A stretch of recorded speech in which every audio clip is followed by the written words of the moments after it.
ils arrivent, Mesdames et Messieurs, François Legault, Mme Mécan, ministre de la Santé, Dr Arruda, directeur de la santé publique du Québec. Alors, bien sûr qu'il sera question de la situation qui préoccupe toutes les familles du Québec qui ont des gens là-bas, et même tout le monde, sur le sort de nos personnes âgées. Il y aura ça. Il y aura par ailleurs, est-ce qu'il y aura des détails sur d'autres pans de l'économie qu'on va laisser et qu'on va commencer à dégeler? On sait que les garages demain peuvent commencer à installer les pneus d'été. Les pépinières pourront accueillir des premiers clients demain pour aller chercher les fleurs, les pousses, etc. La construction résidentielle pour les gens qui attendent une maison ou un logement ou un condo en juillet, c'est permis à partir de lundi prochain avec des normes plus serrées pour la sécurité physique des gens et la santé des gens. Pardon, allez-y, Sébastien. La sécurité sanitaire, c'est ça. Sanitaire, oui, bien sûr, des gens. Alors, est-ce qu'il y aura d'autres lieux, d'autres moments comme ça? C'est à voir. Mesdames et messieurs, on se retrouve, comme d'habitude, après le point de presse. Comme d'habitude, accompagné de la ministre de la Santé et des Services sociaux, Mme Danielle Mécan, et du directeur national de santé publique, Dr Horacio Arruda. Alors, Monsieur le Premier ministre, à vous la parole. Merci beaucoup. Bonjour tout le monde. Je commence tout de suite avec le bilan de la dernière journée. On a 75 nouveaux décès, donc un total de 435 depuis le début. Je veux bien sûr offrir mes condoléances à toutes les familles et les proches de ces victimes. On a maintenant 14 248 cas confirmés. C'est une augmentation de 691. On a 936 personnes hospitalisées. C'est une augmentation de 57. Et on a 230 personnes aux soins intensifs. C'est une augmentation de 4. Évidemment, notre grande priorité, ça demeure la situation dans les CHSLD. D'abord, et puis c'est une bien mince consolation, mais quand vous regardez la situation en Ontario, à New York, en France, un peu partout dans le monde, on a cette situation-là dans les centres d'hébergement de soins de longue durée. On a des personnes qui sont plus âgées, puis on a des personnes qui sont malades. Donc, ce sont effectivement les personnes qui sont les plus vulnérables. Par contre, je l'ai déjà dit, puis je continue de le répéter, on avait déjà un problème de personnel avant la crise dans les CHSLD. On avait un problème d'attraction. Donc, dans les budgets qu'on a faits, entre autres dans la dernière année, on avait augmenté les budgets pour les CHSLD, mais malheureusement, on n'arrivait pas à combler les postes qui étaient affichés. La situation s'est beaucoup détériorée dans les dernières semaines. On compte aujourd'hui 1250 employés juste dans les CHSLD qui sont absents, soit qui sont infectés, soit qui ont la crainte d'être infectés ou toute autre raison, mais on a quand même en plus un manque de 1250 employés. Pardon. Je veux commencer tout de suite peut-être par mes remerciements du jour. Si vous n'avez pas pris connaissance de cette histoire qui a été écrite par Patrick Lagacé dans le journal La Presse, vous savez, quand il arrive des drames, il y a toujours des personnes qui ressortent pour des raisons humaines exceptionnelles. Puis c'est quand même toute une histoire là, dans le drame du CHSLD Héron à Dorval, de voir que la docteure Larente, qui est arrivée le fameux soir où la majorité des employés avaient quitté le CHSLD, elle a appelé son mari et ses 3 enfants, 13 ans, 15 ans, 17 ans, pour venir l'aider, pour, entre autres, distribuer des repas aux 130 résidents qui se retrouvaient un peu seuls.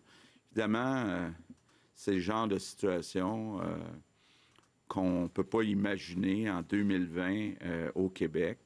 Mais quelle bravoure, quel sens humain admirable de la part de la docteure Larente, puis de ses enfants, son mari.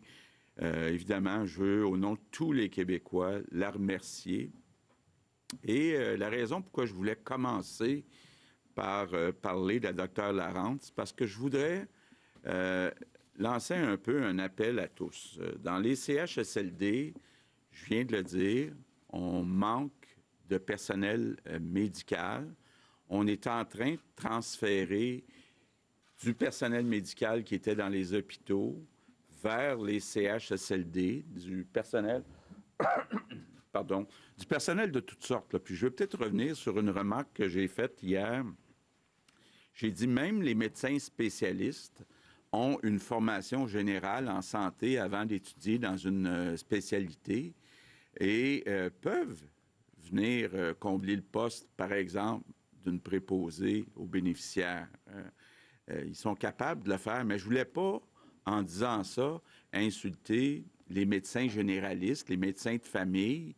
Il y en a certains qui sont dits choqués parce qu'ils disaient, bien, nous aussi, comme les spécialistes, on a une formation additionnelle comme médecin de famille. Moi, le message que je voulais tout simplement passer, c'est qu'on a besoin de bras, on a besoin de gens qui ont toutes sortes de formations médicales, que ce soit des médecins de famille, que ce soit des médecins spécialistes, que ce soit des infirmières. Il faut venir combler cette pénurie, ce manque, entre autres, de préposés aux bénéficiaires dans les CHSLD. Et on a besoin de tout le monde. Donc, je lance un appel à tous aussi. On en a eu depuis le début de la crise, des gens qui avaient pris leur retraite ou qui s'étaient retirés du milieu de la santé, mais qui ont des compétences, des expériences. Je vous demande, on a besoin de vous dans les CHSLD.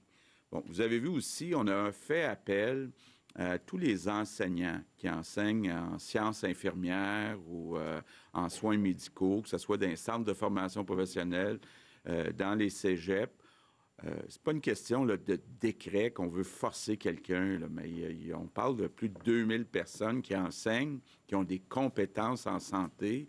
Donc, je vous demande à tous les enseignants, tous les professeurs en soins infirmiers, on a besoin de vous autres dans les CHSLD.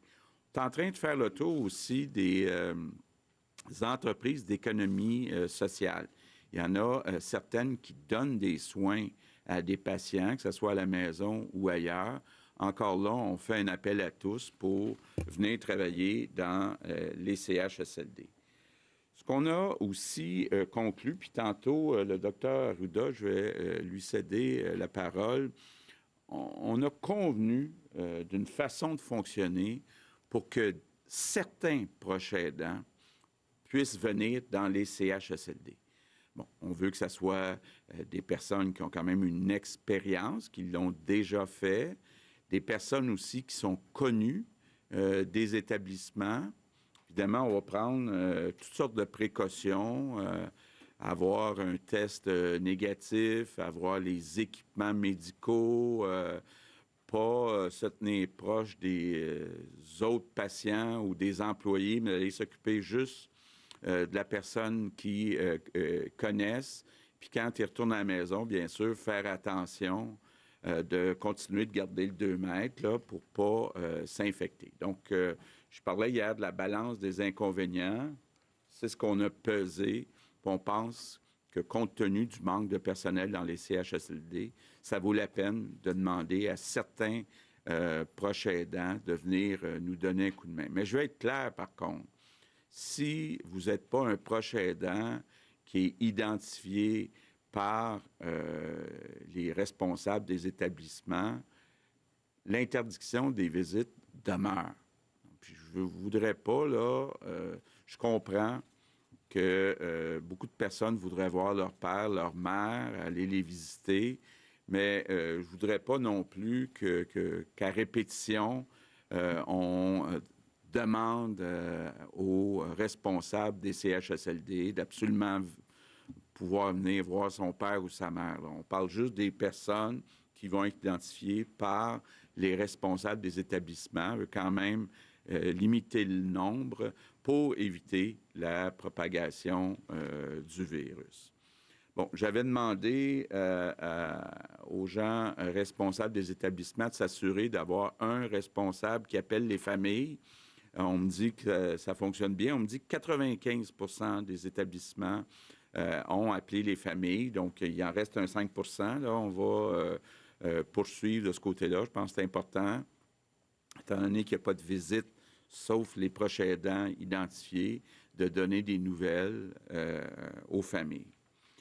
On a décidé aussi qu'à partir d'aujourd'hui, par transparence, on va vous donner la liste aussi de toutes les résidences là, qui sont, en guillemets, sous surveillance.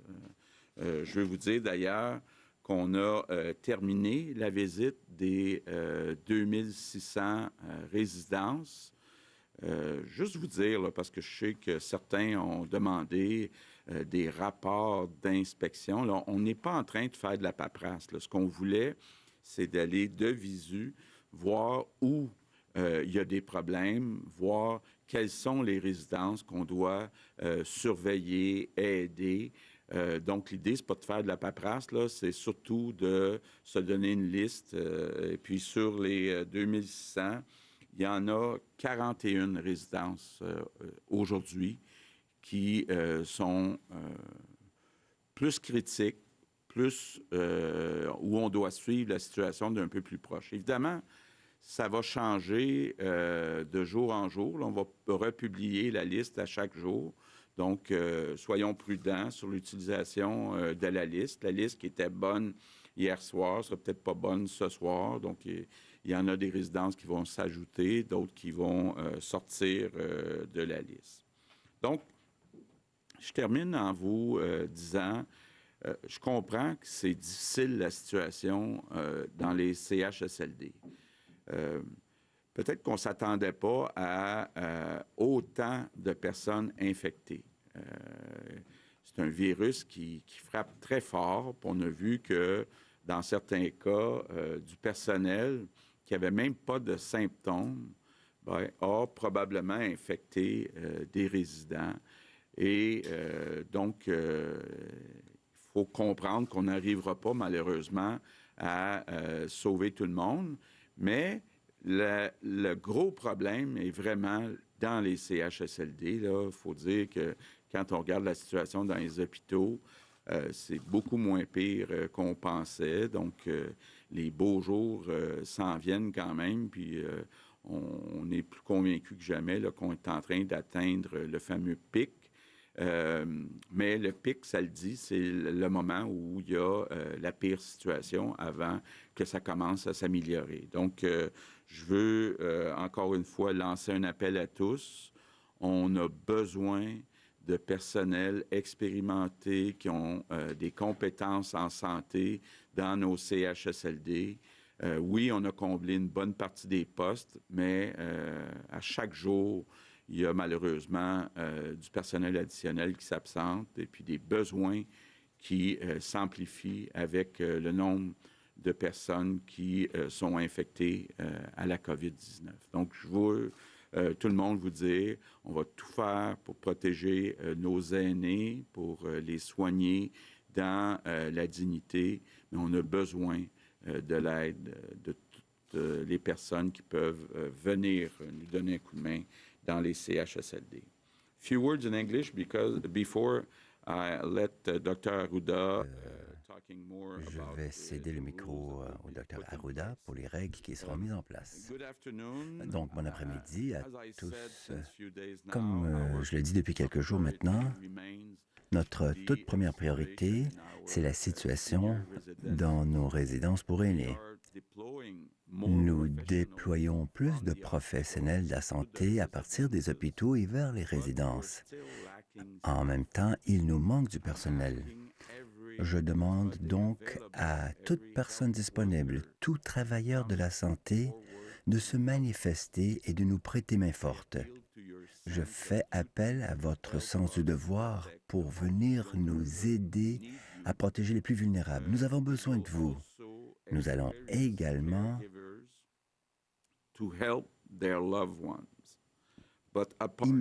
envisager des soignants naturels qui pourraient venir aider leurs proches. Mais bien sûr, en dehors de cette catégorie-là, les visites seront interdites. J'aimerais également m'assurer que les résidents et les familles soient tenir bien au courant, donc qu'il y ait toujours au moins une personne dans chaque résidence qui est responsable de communiquer avec les familles. Nous allons aujourd'hui commencer à publier une liste des résidences où la situation est sous surveillance. Je sais que la situation est difficile pour chacun, chacune, mais cela va s'améliorer. Il est très important de continuer nos efforts. C'est ainsi que nous allons pouvoir sauver des milliers de vies. Je vous remercie. Je donnerai la parole au docteur Arruda. Très bien.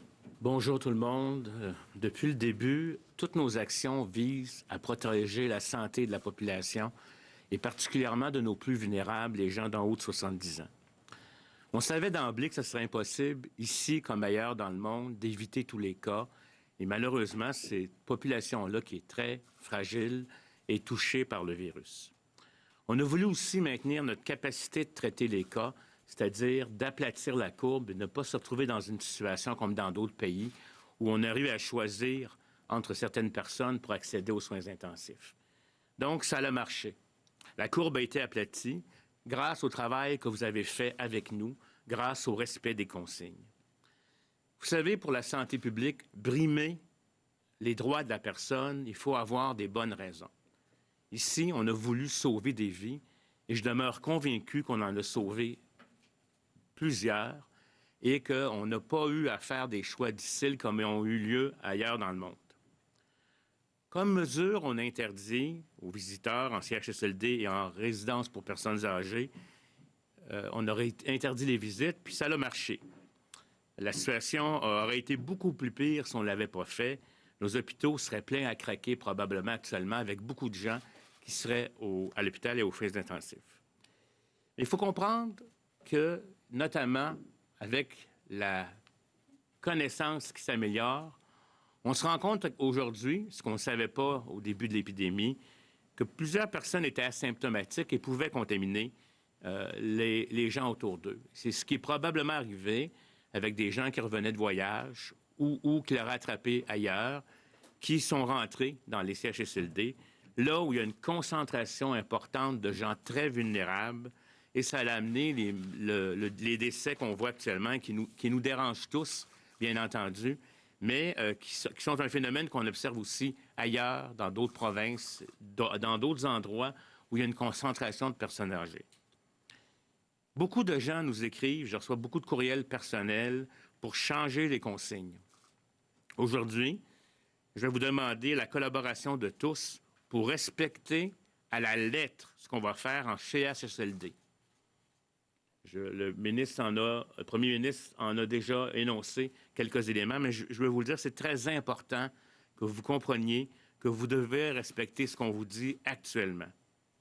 Ça s'adresse seulement au CHSLD, là où les gens les plus vulnérables ont besoin de soins beaucoup plus concentrés en nombre d'heures que ce qu'on retrouve dans les autres résidences pour personnes âgées.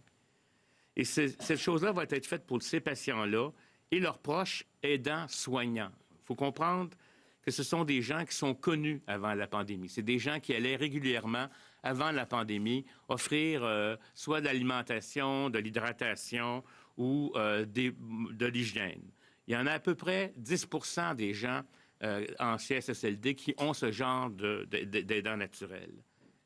C'est triste, ça va être difficile pour les enfants qui allaient voir leurs parents la fin de semaine parce qu'ils travaillaient, puis etc., puis ils n'avaient pas la capacité d'être un proche aidant. Mais je tiens à vous dire qu'on ne peut pas ouvrir la machine ou la porte de façon intensive dans le contexte actuel. C'est une mesure qui est volontaire. Je tiens à insister ici, on n'oblige pas personne qui le faisait avant de revenir offrir des soins. C'est pour une personne, pour un patient. Ces gens-là venaient avant la crise, puis comme je l'ai dit, offraient certains types de soins. Ce n'est pas pour les familles et les visiteurs. Je comprends que c'est difficile, mais ce n'est pas le cas. Ces personnes seront identifiées par la direction de l'établissement. C'est eux qui connaissent quelle était la pratique antérieurement, puis ils devront répondre à certaines conditions et signer un consentement éclairé pour qu'ils comprennent à quoi s'exposent ces gens-là quand ils vont aller en milieu, puis ils vont avoir des notes, à la fois pour les établissements, pour les patients et les proches aidants, pour savoir quoi faire, dans quelle situation, et si jamais les gens développent des symptômes, on va leur dire exactement quoi faire. Cette mesure-là va commencer jeudi matin pour nous permettre de mieux préparer tous les instruments, le matériel qui va être nécessaire. Vous savez, nos intervenants et les directions des CHSLD sont très sollicités actuellement pour offrir des soins de meilleure qualité qui sont possibles. Si vous êtes une personne qui n'est pas dans cette catégorie, je vous demande de ne pas mettre de pression ou de porter plainte contre les choix qui seront faits par les établissements. Ce n'est pas eux qui font cette prescription, c'est nous. Et je tiens à vous dire qu'on doit y aller par étapes. Parce que si c'est la cohue, on va devoir reculer et nous serons tous perdants.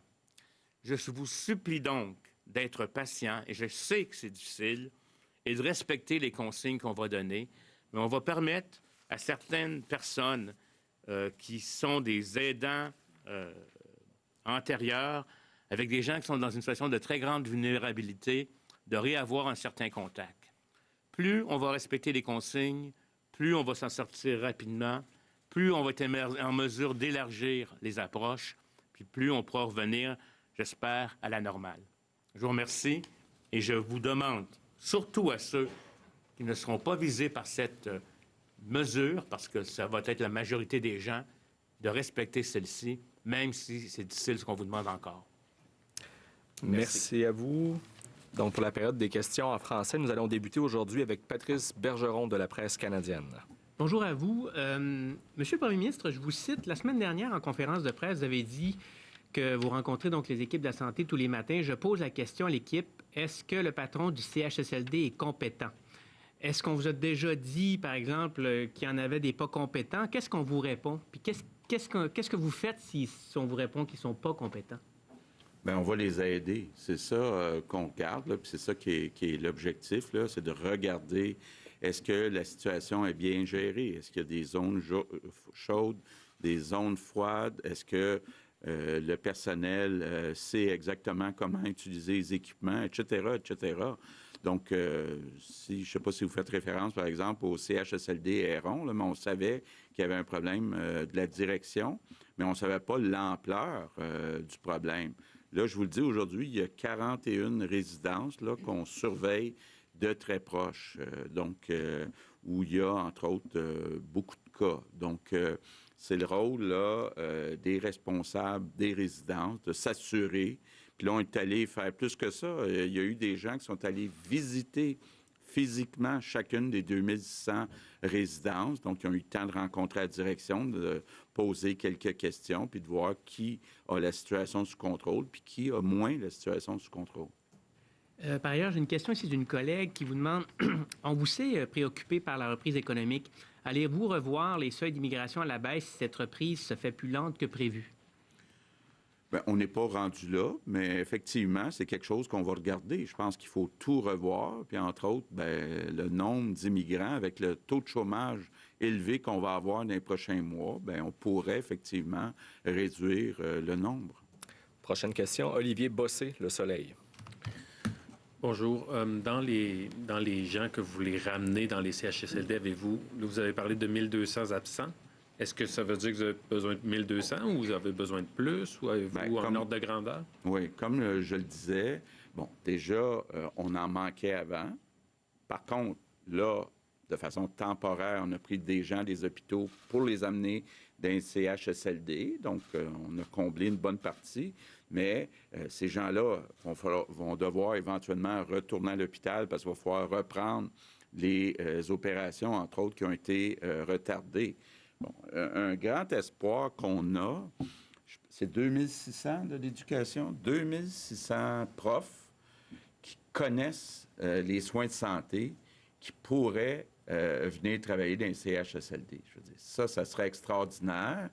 On a adopté effectivement un décret pour être capable de le faire. Ces gens-là sont déjà payés. Là. Nos enseignants sont toujours payés. Puis ils vont avoir le droit aussi à la prime qui est donnée dans les CHSLD. Donc, Mais je fais surtout appel à leur sens du devoir. On a besoin d'eux autres actuellement. Parler de prof m'a amené sur mon autre question. Le retour à l'école, je sais que la date, c'est pas tellement ça qui est déterminé, mais est-ce que les professeurs seront obligés de retourner enseigner parce que certains ont peut-être 60 ans et plus, d'autres qui ont peut-être des conditions de santé plus fragiles. Donc, est-ce que ce sera obligation de retourner enseigner? Bien, on n'est pas rendu là. On n'est pas rendu là. Je l'ai dit avant qu'on demande aux profs de retourner à l'école, puis aux enfants de retourner à l'école. On va avoir des discussions avec le docteur Arruda pour voir les mesures qu'on met en place. Est-ce que ça sera des classes complètes? Est-ce que ça sera dans toutes les régions? Qu'est-ce qu'on fera avec les enseignants qui ont plus de 60 ans? C'est le genre de questions où là, il y aura des consignes. Mais je veux être bien clair, là, on n'est pas rendu là. Il n'est pas question de réouvrir à court terme les écoles. Maintenant, autour de Louis Lacroix, Cogeco Nouvelles. Monsieur le Premier ministre, Mme McCann, M. Arruda. Ma question s'adresse à Mme McCann. Bon, vous dites en fait que vous êtes à la recherche de gens qui manquent du personnel, là, pour, entre autres dans les CHSLD. Or, on m'indique que l'Ordre des hygiénistes dentaires du Québec, qui compte, je pense que c'est 6500 membres au Québec, vous a proposé, Mme McCann, à votre ministère, les services de ces personnes-là, de certaines personnes qui ont des capacités, me dit-on, une expertise en hygiène, en salubrité, et qui n'auraient pas eu de suite donnée à ces gens-là. Est-ce que, justement, les hygiénistes dentaires, qui ont une formation aussi, une certaine formation en hygiène, etc., de même que les dentistes, qui sont aussi des gens qui sont issus du milieu médical, là, je comprends qu'il y a une spécialité spécifique à eux, mais qui ont quand même une formation médicale, en pharmacologie également. Est-ce que ce sont des gens qui sont considérés par votre ministère pour venir prêter main forte au réseau? Bien, écoutez, on va regarder ça rapidement parce que vous avez raison, c'est des gens qui ont des formations de base intéressantes. Alors, j'en prends bien note.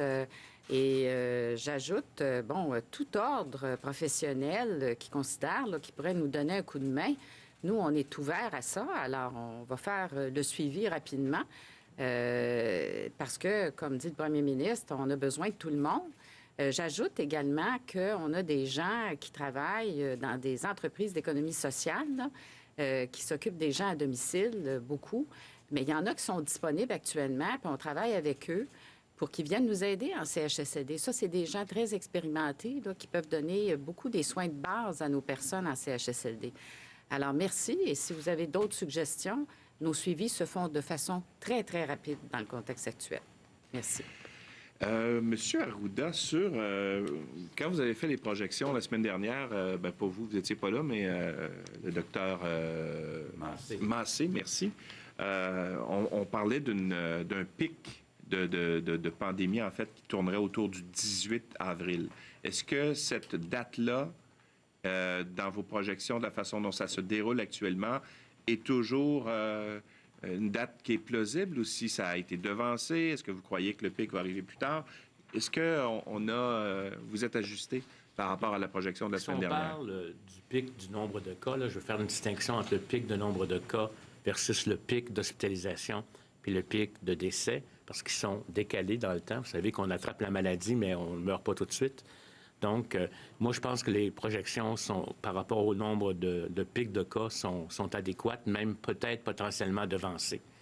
C'est-à-dire qu'on observe actuellement, puis là, il faut faire la distinction entre les régions, puis etc., puis il faut obtenir la stabilité des données, parce que malgré le fait qu'on vous annonce des cas chaque jour, des fois, c'est des cas de la veille qui ne sont pas encore rendus dans le système, c'est compliqué, là, de l'hôpital jusqu'à la direction de santé publique, la direction de santé publique dans le système, aux enquêtes, parce que notre priorité est toujours d'enquêter, de faire les interventions plutôt que de compléter des statistiques, mais on essaie de les avoir en même temps. Moi, je pense qu'actuellement, on est probablement dans le pic puis en train de commencer à descendre, mais c'est une descente qui va être lente. C'est pas une descente.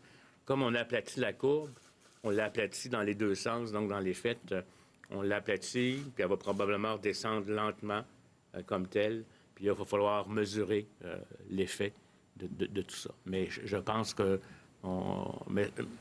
message très important, même au pic, même à la descente, il faut faire attention. faut pas penser que parce qu'on a atteint le pic, on peut se laisser aller dans la pente, puis oh ouais, on ouvre les portes. C'est pour ça qu'on va faire, comme tous les pays du monde, une approche par étapes, progressive. On va mesurer les effets de notre ouverture de certains milieux, etc. On va continuer à enquêter les cas et les contacts. On va faire une surveillance encore plus importante qu'au début. Merci. Maintenant, Hugo Pilon-Larose, La Presse. Bonjour. Vous avez fait état ces dernières semaines du matériel médical de protection. À tous les jours, on savait lequel était davantage pratiquement en pénurie. Est-ce que dans des CHSLD, qu'ils soient publics ou privés, à un moment donné, ces dernières semaines, on a manqué de ce matériel-là? Pas dans la dernière semaine, en tout cas, puis même, je dirais, les dernières semaines. Au début, peut-être qu'il y a pu avoir certains CHSLD privés qui n'avaient pas tout le matériel, mais au total, on n'a jamais manqué de matériel. Donc, peut-être que des gens ne l'ont pas demandé, mais même si c'est devenu serré à un moment donné, il y a toujours eu assez pour couvrir tous les CHSLD, tous les hôpitaux. Pour la reprise des travaux parlementaires, on a vu donc les leaders des autres partis faire vous interpeller hier en demandant à ce que des rencontres virtuelles soient organisées avec des ministres et des députés de l'opposition. Hier, on a semblé comprendre que vous n'étiez pas intéressé par leurs propositions. Qu'est-ce qui va arriver au-delà du 21 avril à ce sujet-là? Non, j'ai eu une discussion hier, comme je le fais à tous les lundis et à tous les jeudis avec les 3 chefs de l'opposition. On discute de comment on pourrait faire ça après le 21 avril. C'est certain là, que ça dépend aussi des personnes qui seraient interrogées. Je pense que j'ai pas besoin d'expliquer que Daniel McCann peut-être a moins de temps à donner à être capable de faire ça dans les prochaines semaines. Mais je comprends en même temps, entre autres avec la situation dans les CHSLD, que les oppositions ont des questions à poser. Donc, on est en train de trouver une solution et moi, j'ai bon espoir qu'on va s'entendre. Si, maintenant, au tour de Patrick Belrose, Journal de Québec, Journal de Montréal. Oui, bonjour à tous. Première question pour le Dr Arruda. La semaine dernière, ma collègue vous a demandé si les personnes âgées suspectées d'être décédées d'une COVID-19 étaient testées de façon systématique et votre réponse était « c'est arrivé ». Puis on a aussi des informations sur le terrain qui laissent croire que ce n'est pas fait de façon systématique. Ça nous porte à croire que le bilan des décès est forcément sous-évalué. Donc, je voudrais savoir, est-ce que vous croyez que le bilan des décès de la COVID-19 est sous-évalué au Québec et pour quelles raisons ce n'est pas dépisté de façon systématique? Bon, il y a différentes raisons. Premièrement, je veux juste vous dire que, et là, je ne veux pas parler, parce que je suis en train de faire vérifier les définitions de cas des autres provinces. Je vais vous donner un exemple comparatif. Quand on parle de chaleur accablante au Québec et qu'on nomme des décès, souvent, on n'attend pas l'enquête du coroner à la fin pour savoir si c'est la cause principale. Pour des raisons de vigie et d'intervention, on compte ces cas-là. Alors, au Québec, on a des cas de façon significative et l'Ontario en a pas beaucoup parce qu'ils attendent la confirmation du coroner. C'est vrai qu'il est possible qu'on n'ait pas testé tous les cas, mais on a une définition de cas maintenant qui implique ce qu'on appelle des cas en lien épidémiologique. Vous êtes dans un CHSLD, dans un étage, vous avez un cas ou 2 qui ont été confirmés par laboratoire. Dans l'autre chambre d'à côté, vous avez un cas. Il n'y a pas d'autre raison de décès comme tel où on est presque sûr un bon pourcentage que c'est du COVID-19, mais va être un COVID-19 non testé, non confirmé par laboratoire, mais considéré comme un cas. Donc ça, on en a et vous allez voir on peut voir qu'on en a de plus en plus comme tel parce que à ce moment-là, et on fait souvent ça dans des enquêtes, on ne teste pas tout le monde. On sait que la maladie circule. Actuellement, on n'est plus dans la saison de la grippe, etc. Donc, la probabilité que ce soit un cas est plus élevée, puis on ne le fait pas en termes de tests de laboratoire. Donc, est-ce que c'est possible que des gens soient décédés de la COVID-19, puis que pour une raison X, Y, Z, il n'y ait pas été là? C'est vrai. Tous les systèmes ont toujours sous-estimé les décès.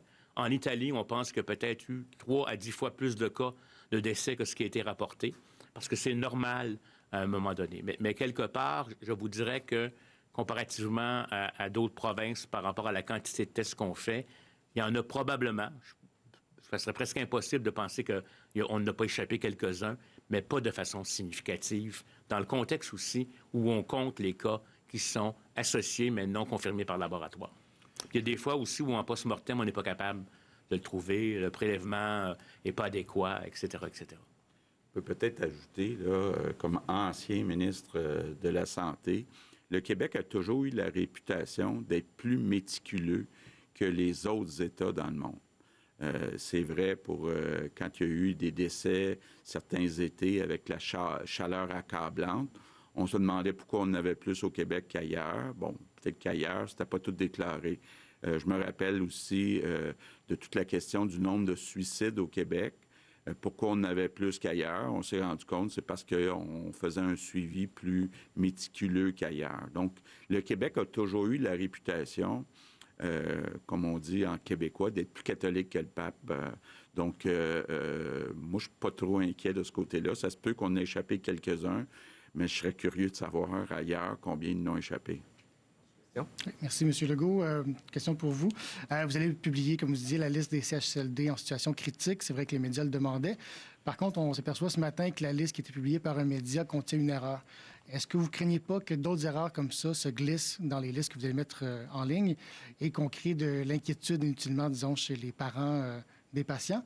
Et aussi, en complémentaire, disons, est-ce qu'il sera possible de sortir un résident d'une résidence touchée par la COVID-19 si on voit que le nom est sur la liste? Deux choses. D'abord, j'ai posé la question sur le sujet, combien de décès dans le centre de gériatrie de Montréal. Il faut comprendre qu'il y a un certain délai pour analyser si la personne est vraiment décédée de la COVID-19. Parfois, ça peut prendre un certain nombre de jours avant que ça soit ajouté. Pour ça, là, malheureusement, on sait un peu là, que, par exemple, dans les décès aujourd'hui, probablement qu'il y en a qui vont s'ajouter, qui sont décédés dans les derniers jours, mais où on est en train d'analyser est-ce qu'ils sont vraiment décédés de la COVID-19. Donc, dans le cas que vous mentionnez, c'est exactement ça qui est arrivé, là. C'est que c'est pas qu'on a oublié d'en déclarer, c'est juste parce que le nombre qui est donné puis qui était dans le rapport est toujours le bon sur les confirmés, mais il y en a d'autres qui s'en viennent. Je faisais référence à la seigneurie sur le fleuve de Varennes. Alain Laforêt, TVA Nouvelle. Je faisais référence à une autre résidence, en fait, qui était sur la liste où il n'y avait pas de cas de COVID-19. Monsieur Laforêt. Merci. Bonjour, Monsieur le Premier ministre, Mme McCann, M. Arruda. Mme McCann, ma question va s'adresser à vous. Concernant les spécialistes, vous avez lancé un appel il y a plusieurs jours, sauf qu'il semble qu'il n'y a personne qui a eu d'appel encore pour le transfert dans les CHSLD. Qu'est-ce qui explique ce délai-là? Là? C'est que la machine est trop lourde? Pourquoi les gens ne sont pas déjà là? Bien, je vais vous dire d'ailleurs, en ce moment, il y a une rencontre téléphonique entre la sous-ministre adjointe et les deux associations, ou fédérations, je devrais dire, médicales. Je pense qu'on s'entend, notamment avec la Fédération des médecins omnipraticiens, sur une partie de réponse téléphonique là, au niveau là, des CHSLD, les RPA, les RI, RTF, et même le maintien à domicile, ce qui est bon, la garde, entre autres. Mais on veut aussi que les médecins aillent sur place, aider dans les CHSLD, surtout dans les CHSLD, mais aussi dans les RPA, dans les RI, RTF. Alors, c'est ce qui est en train de se discuter actuellement, parce que, comme vous le voyez, là, on a besoin de tout le monde. Pour les médecins spécialistes, effectivement, la discussion va porter là-dessus aussi.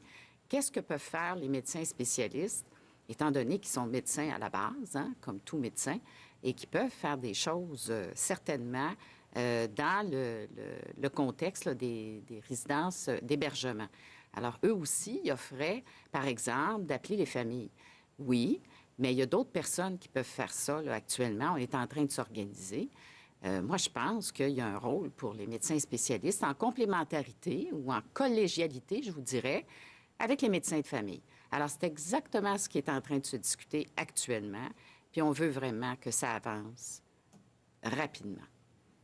J'aimerais, M. le chef de tribune, si vous permettez, M. le Premier ministre, Mme McCann, revenir sur la question des données, parce que je pense que c'est une question importante. Si vous me permettez.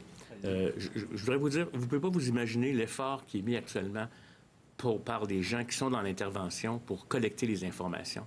Ça ne vient pas d'un seul système, ça ne vient pas d'un dossier patient dans lequel il y a toute l'information puis qui est informatisée, puis etc. Donc, on a des sources qui viennent soit par des enquêtes, des téléphones qu'on fait aux établissements. Il y a des sources qui viennent par des saisies de la santé publique à partir des déclarations que le médecin va avoir fait. Puis c'est sûr que notre énergie dans ce temps-là est toujours associée à faire les bonnes affaires. Puis les statistiques, c'est un élément très important. Si vous saviez le nombre, toutes les questions que vous voulez, là, si on est en mesure de vous y répondre stat parfaitement, ce serait extraordinaire. Il y a les heures de tombée. Quand on prend les données à 6 heures du soir, bien, dans la nuit, il se passe beaucoup de choses. Les directions de santé publique ou les établissements, par transparence, vont vous donner des chiffres qui vont être différents. Et quand on est transparent, à la vitesse où ça va, il faut comprendre que des erreurs, hein, vous savez, là, même les comptables peuvent en faire des fois quand ils corrigent, ou même les prévisions, etc. Non, mais je ne sais pas si vous comprenez, vous ne pouvez pas vous imaginer. Quand on aura un système informatisé parfait partout, là, on est en train d'en développer pendant que l'avion vole. Donc, des erreurs, il va en avoir. On essaie de les minimiser. Puis des fois, il va y avoir des délais. C'est sûr que moi, quand on se lève le matin et qu'on lit dans vos journaux que vous avez tant de décès dans tel centre parce que l'information a été donnée, mais que ces cas-là, il y en a qui sont arrivés après, etc., les chiffres ne balancent pas. Et ça, c'est très dérangeant quand on essaie de faire balancer des chiffres. Donc, je voudrais juste que vous compreniez que si on ne le rend pas transparent, on ne le donne pas, les gens s'inquiètent parce qu'ils ne savent pas, sont dans l'inconnu. Si on le met, puis c'est une erreur, mais ça va peut-être entraîner un certain stress pour certaines personnes, mais ça va être corrigé le plus rapidement possible. Fait que je voulais quand même que vous compreniez ça, parce que sinon, là, on va avoir des débats sur les chiffres à tous les jours. Et plus ça va aller, plus il va y avoir de cas, plus il va y avoir de charges dans le système, plus ce système-là est fait. Puis je peux vous dire que même dans le monde, même l'OMS ne mettait pas ces données à jour tous les jours. Puis des fois, c'est avec des pays qui ont contribué, d'autres qui n'ont pas contribué à la mise à jour. J'aimerais apporter aussi un complément, si vous permettez, sur les médecins spécialistes, parce qu'il faut quand même dire que il y a des choses intéressantes là, qui se passent au milieu hospitalier. Par exemple, je vais vous donner un exemple, un orthopédiste qui aide son collègue interniste. Là. Il y a beaucoup de collaboration qui se fait en milieu hospitalier. Je sais aussi, on le sait, que les médecins spécialistes aimeraient rouvrir leur clinique externe. On ne pourra pas le faire de façon complète. Il y aura peut-être une certaine réouverture. Là, on est en train d'étudier ça. Au niveau des chirurgies, on ne peut pas vraiment beaucoup aller de l'avant parce qu'on a encore notre enjeu au niveau des médicaments, mais c'est en train d'être travaillé. Donc, ce que je disais tout à l'heure, c'est qu'on veut que les spécialistes, parce qu'il y en a quand même un certain nombre là, actuellement qui sont inactifs, qui viennent nous aider dans les milieux d'hébergement. En question, oui, toujours avec vous, Mme McCann. Vous avez parlé tout à l'heure, et ça fait plusieurs jours qu'on l'évoque depuis samedi, là, la résidence Héron. Dans une lettre que vous avez reçue, Mme la ministre, de la part de la direction de ce CHSLD le 9 avril, on vous informait déjà qu'il y avait 23 décès et 27 employés qui étaient testés positifs COVID. Est-ce que le CIUS vous a dit la vérité dès le départ? Parce que M. le Premier ministre nous a dit que vous l'aviez appris vendredi, alors que ça date du 9 avril, la lettre où on vous dit qu'on a 23 décès là-bas. Oui, bien, vendredi, c'était le 10 avril, si je ne me trompe pas. Alors, moi, j'ai vu la lettre plus tard, là, parce qu'une lettre qui m'est envoyée ne m'arrive pas là, instantanément, je dois vous dire. Là, ça arrive à une adresse ministre de la Santé et on doit la traiter. On la traite rapidement, mais je ne l'ai pas dans l'heure. Là. Alors, moi, je pense que j'ai eu l'information, effectivement, le vendredi soir, samedi matin, là, où on a tout confirmé ça, où il y avait eu une trentaine de décès dans le dernier mois. C'est à ce moment-là que j'ai eu l'information. Maintenant, au tour d'Hugo Lavallée, Radio-Canada. Oui, bonjour. J'aimerais revenir sur la question concernant l'Institut universitaire de gériatrie de Montréal, parce que je comprends bien qu'il puisse y avoir des délais, mais quand même, on apprend qu'il y a 33 personnes qui sont décédées, alors que le bilan du CIUS centre-sud de l'île de Montréal, le même jour, faisait état de 5 décès. Là, donc, ils ont quand même un écart très important. On imagine que ce ne sont pas tous des gens qui sont décédés dans les heures précédant la mise à jour du bilan. Je veux être certain de bien comprendre ce qui explique cet écart important-là. Et d'autre part, vous nous parliez, Monsieur le Premier ministre, de différence entre les cas rapportés, cas soupçonnés. Est-ce à dire donc que dans plusieurs autres établissements, les chiffres seraient beaucoup plus élevés si on tenait compte des cas soupçonnés? Parce que là, c'est ce qui semble expliquer l'écart. Mais là, vous parlez de deux choses. Les décès. Oui, c'est deux questions. Bon, OK. Les décès... J'ai posé la question ce matin et on me dit l'écart s'explique par le fait que les décès n'ont pas tous été analysés au moment où le rapport a été fait. Pour ce qui est des cas, confirmé ou suspecté, bien ça, effectivement, c'est une différence. Confirmé, ça veut dire qu'il y a eu un test positif. Suspecté, bien, c'est peut-être la personne a des symptômes. Donc, pas sûr si ça répond à votre question. Donc, est-ce qu'on sous-estime ou... Pardon? Est-ce qu'on sous-estime, donc? Parce qu'en fait, si je comprends bien, il y a des... Moi, je pense qu'actuellement, dans les CHSLD, là, il y a sûrement plus de cas que le nombre qui est rapporté confirmé. Il y a du travail qui est en train d'être fait actuellement pour faire des tests, puis il y a des personnes qui sont suspectées qui vont en partie devenir confirmées. Plus de décès, c'est ça? Est-ce qu'on sous-estime le nombre de décès? Moi, je pense pas. Je pense que les décès de la COVID-19 sont rapportés. Ça peut prendre quelques jours parfois avant que ça soit rapporté, mais ils ne sont pas sous-estimés. Les décès, c'est des décès. Merci. Prochaine question, Mylène Crête, Le Devoir. Bonjour. Ma question est pour M. Legault et Mme McCann. J'aimerais savoir ce que vous pensez de la gestion des CIS et des CIUS par rapport au CHSLD. Est-ce qu'il y a des choses que vous aimeriez voir changer? Bien, écoutez, ça fait longtemps qu'on parle des CHSLD, qu'on dit qu'il y a une pénurie de personnel, il y a des postes d'affichés qui ne sont pas comblés. Dans les CHSLD privés, peut-être que les ratios devraient être augmentés. Bon, c'est des discussions qu'il y a eu depuis plusieurs années. C'est sûr qu'il y avait un manque de personnel dans les CHSLD. Donc, on connaissait le problème. C'est d'ailleurs pour ça qu'au centre de la négociation avec les syndicats, on a toujours dit qu'il faut une augmentation en pourcentage plus élevée pour les préposés aux bénéficiaires que pour les autres groupes d'employés. Mais, comme je le disais, c'est pas nécessairement facile de négocier avec les syndicats des augmentations de salaire qui ne sont pas les mêmes pour tous les groupes d'employés. Par contre, assez rapidement, on a mis des primes. Là. Par exemple, dans les CHSLD privés, on a mis des primes de 4 de l'heure. C'est quand même pas rien, là, quelqu'un qui gagne 13 de l'heure, qu'on lui donne du gouvernement 4 de l'heure de plus. Donc, il y a des primes, effectivement, qui ont été mises de façon temporaire. Est-ce qu'il y a 2, 3, 5 ans, on aurait dû penser à mettre des primes permanentes?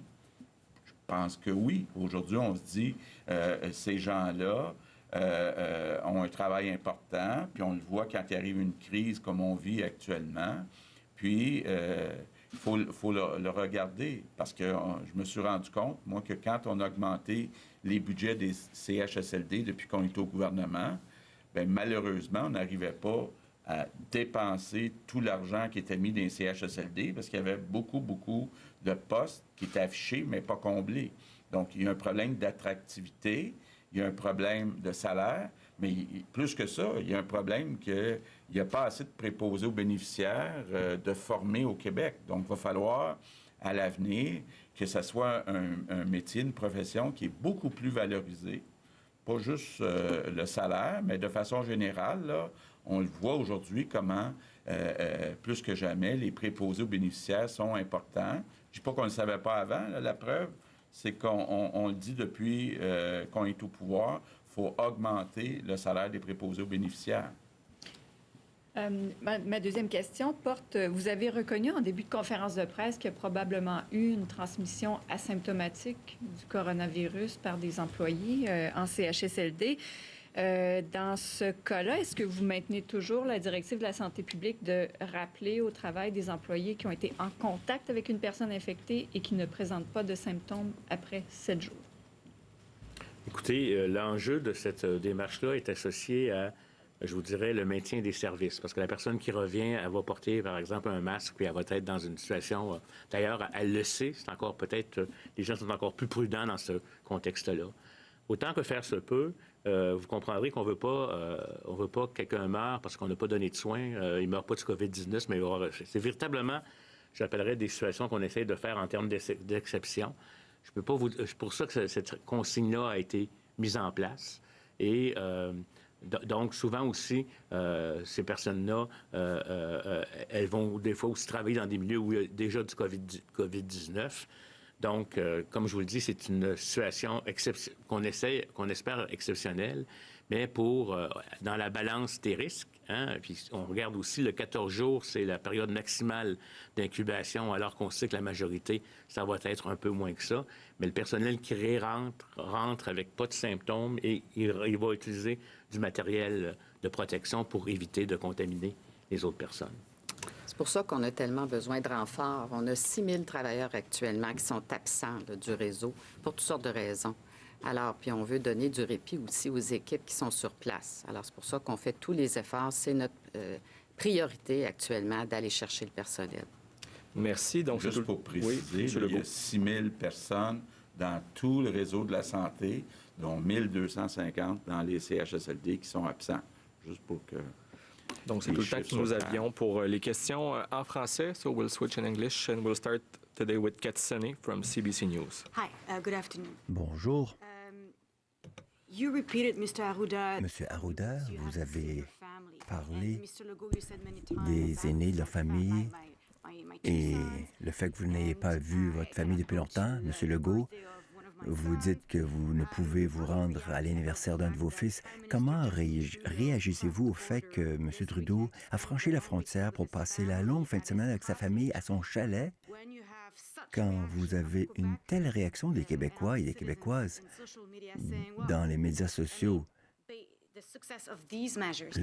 en lien avec la discipline qui est requise pour que les consignes réussissent, que dites-vous aux Québécois? Le premier ministre Justin Trudeau a été à son chalet. Pourquoi je ne ferais pas pareil?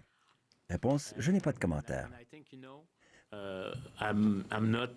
Écoutez, je ne suis pas chaque personne. Il y a peut-être d'autres personnes qui imitent le premier ministre. J'ose tout simplement espérer qu'ils maintiennent au moins la distanciation sociale. Mais la réponse du premier ministre est la meilleure, à savoir, je n'ai pas de commentaire. Ce n'est pas parce que quelqu'un a transgressé une consigne qu'il nous faut l'imiter. C'est beaucoup plus souhaitable de suivre les consignes. Que voulez-vous que je dise? Moi, je vais imiter le comportement de M. Legault. Bien, je n'ai pas de commentaire. La réponse du premier ministre est la bonne. Par contre, moi, je vais vous dire, des gens qui ne respectent pas nécessairement les consignes, il y en a. Il pourrait y en avoir d'autres aussi, donc sans commenter sur ce cas-là en particulier. J'espère que, par contre, quand ils font ce genre de mouvement-là, qu'ils vont respecter les consignes de si on a des symptômes, on y va pas, on garde une certaine distanciation sociale, etc. Dans le fond, en appliquant certaines mesures, le geste perd un petit peu sa négativité par rapport au fait qu'on dit aux gens de ne pas se transférer. Et on le fait aussi pour les travailleurs essentiels, hein, pour les gens comme tels. Donc, c'est une situation à évaluer au cas par cas. Moi, je ne peux pas commenter sur le détail, mais la meilleure réponse, c'est celle du premier ministre, c'est-à-dire sans commentaire. Cathy? Depuis la semaine dernière, vous avez annoncé des mesures d'atténuation pour aider les CHSLD, entre autres. Et on voit que la pandémie les frappe très durement. Hier, vous avez envoyé un message aux gens qui seraient intéressés à travailler comme préposés. Aujourd'hui, n'importe qui dans le système de santé qui voudrait aider, vous les invitez. Quelle est l'importance de votre message, M. Legault? Quant à la gravité de ce qui se passe, vous demandez à des gens de se manifester, mais ce n'est pas une obligation. Mais vous voudriez qu'ils reçoivent le message que la crise est gravissime dans certaines places. Réponse, oui, et je crois que c'est une crise importante. Nous suivons de très près 41 résidences où il y a un nombre élevé de cas et ce n'est pas facile d'obtenir assez de personnel. Nous pouvons comprendre que certaines personnes du personnel sont infectées et d'autres ont peur d'être infectées. Donc nous avons là une situation où il faut du courage pour s'y rendre. Mais il nous faut trouver des effectifs. Par exemple, les enseignants spécialisés, ceux qui enseignent les sciences médicales, par exemple, dans nos cégeps. On leur demande de venir se manifester pour prêter main forte. Nous demandons des spécialistes, même si nous n'allons pas nous servir de leur science quant à leur spécialité, mais qu'ils viennent prêter main forte comme un travailleur ou une travailleuse, car nous avons besoin de tous les effectifs possibles. Nous avons besoin de médecins, d'infirmières, d'infirmiers, de préposés, des gens qui ont de l'expérience et un peu d'expertise en CHSLD. Parce que même avant la crise, les emplois qui étaient affichés n'étaient pas comblés. En plus de cela, nous avons toutes ces personnes qui ne viennent pas au travail. Donc, nous avons réellement besoin d'un supplément d'effectifs, des gens qui ont de l'expérience en médecine ou en sciences de la santé, pour qu'ils viennent prêter main forte en CHSLD. Question. Hier, lors de votre conférence de presse, nous avions entendu qu'il n'y avait que 2 employés pour la résidence Héron. Est-ce que vous connaissez l'état de la situation maintenant? Est-ce que les soins sont adéquats? Est-ce que les familles reçoivent toutes les informations nécessaires? Réponse. On me dit que la situation était maîtrisée. Donc, ils doivent avoir les effectifs qui s'imposent. Question. Le fédéral dit que les forces canadiennes pourraient se servir de leur corps médical, c'est-à-dire de leur corps médical militaire pour venir en aide dans les CHSLD. Qu'en est-il? Réponse? Oui, vous avez raison, nous avons demandé combien de militaires avec une formation médicale pourraient être disponibles pour nous aider. Réponse. Nous demandons sur le nombre d'effectifs disponibles. Question par courriel maintenant. Raquel Fletcher, allez-y. Pouvez-vous nous donner plus de détails pour votre intention d'inviter les enseignants à travailler en soins de la santé? Auront-ils un choix? Auront-elles un choix? Et quel sera l'impact sur la réouverture des milieux scolaires? Réponse. C'est une demande, ce n'est pas une exigence. Je leur demande de prêter main forte. J'aimerais qu'ils viennent. Mais même s'ils ne sont pas obligés, on a besoin d'eux. C'est une question de devoir, je dirais, devoir citoyen ou moral. Maintenant, le nombre d'enseignants qui enseignent les sciences médicales, c'est un sous-ensemble d'enseignants, n'est-ce pas, dans l'entièreté de tous les secteurs pédagogiques. Donc, c'est vrai qu'il y aurait peut-être un petit problème, éventuellement, le jour venu, quand nous pourrions rouvrir le secteur. Mais pour l'instant, la situation est urgente. Pour ma part, j'aimerais rajouter que il est question d'aller de façon régionale. Donc, les organisations régionales sont en contact avec les collèges de leur région et il y a un appariement d'équipes. Cela pourrait être des enseignants en sciences infirmières, des travailleuses sociales, des ergothérapeutes, même du personnel administratif également. Dernière question. Que pourrait le fédéral faire pour mieux protéger les aînés en résidence? Réponse. Écoutez, on leur a posé la question sur le nombre d'effectifs militaires qui sont disponibles. Donc peut-être ça, c'est un endroit où ils peuvent nous envoyer des renforts, mais hormis cela, je ne vois pas. Je viens de recevoir une autre question pour M. Legault et Mme McCann. Il y a des histoires tristes de ces aînés qui tombent malades et qui meurent. Qu'allez-vous faire pour mieux protéger nos aînés? Un représentant du Parti québécois dit qu'on a besoin d'un ombudsman pour les aînés.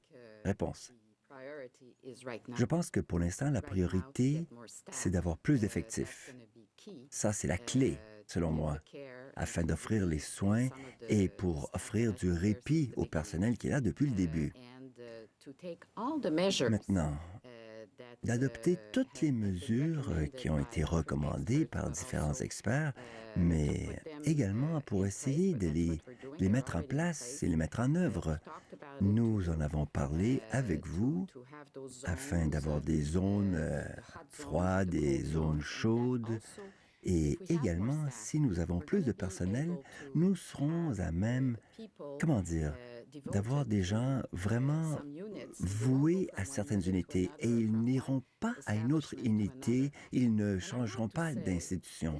Donc, ce que j'aimerais dire, c'est que, au fond, c'est tragique.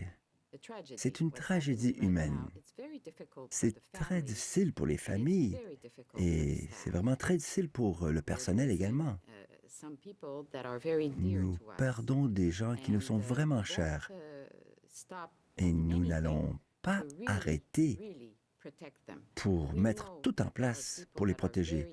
Nous savons qu'il y a des gens qui sont très malades dans les centres de soins de longue durée. Ils sont très fragiles, alors nous ferons tout pour les protéger.